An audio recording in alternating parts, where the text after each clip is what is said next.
This is Margaery Tyrell, and she's about to deliver one of the smartest manipulations in all of Game of Thrones. Because in just a few minutes, this scene reveals exactly who both Margaery and Joffrey Baratheon really are beneath the surface. Joffrey is driven almost entirely by emotional reactions, fear, validation, and control, while Margaery understands people well enough to quietly shape the entire atmosphere around him without ever openly confronting him.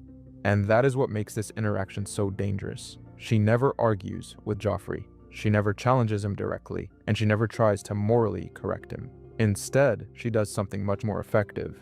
She learns how to regulate him emotionally. At this point in the story, Renly Baratheon is dead. The Tyrells and Lannisters have formed a new alliance, and Margaery has entered King's Landing with one clear objective. She wants to become queen, but becoming queen means surviving Joffrey, and surviving Joffrey is not just a political challenge, it is a psychological one. Because Joffrey does not think like a normal person.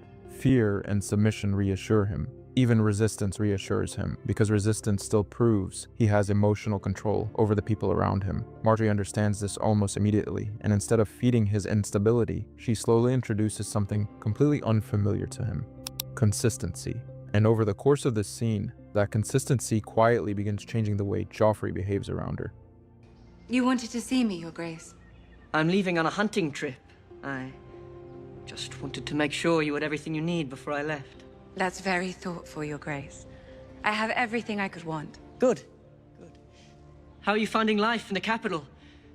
At the beginning of the interaction, Joffrey attempts to establish control through presentation rather than aggression. He enters the conversation with the appearance of concern and responsibility. On the surface, he's behaving like a courteous king checking on his future queen. But even here, there is still an underlying power structure being reinforced. He frames himself as the provider, the authority figure, the one who determines whether her needs are fulfilled. And what makes Margaery effective immediately is that she accepts the structure of the conversation without emotionally exaggerating it. She acknowledges his concern politely, but she does not overpraise him for it. Her response is warm enough to reward the interaction, yet restrained enough that it does not become emotional validation. That distinction matters.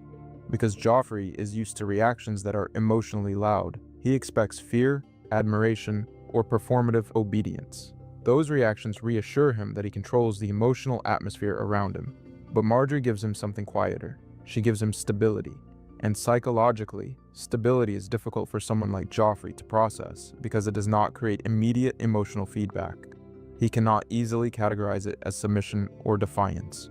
So instead of escalating, he continues engaging, which is exactly where Margaery wants the interaction to go. A welcome one.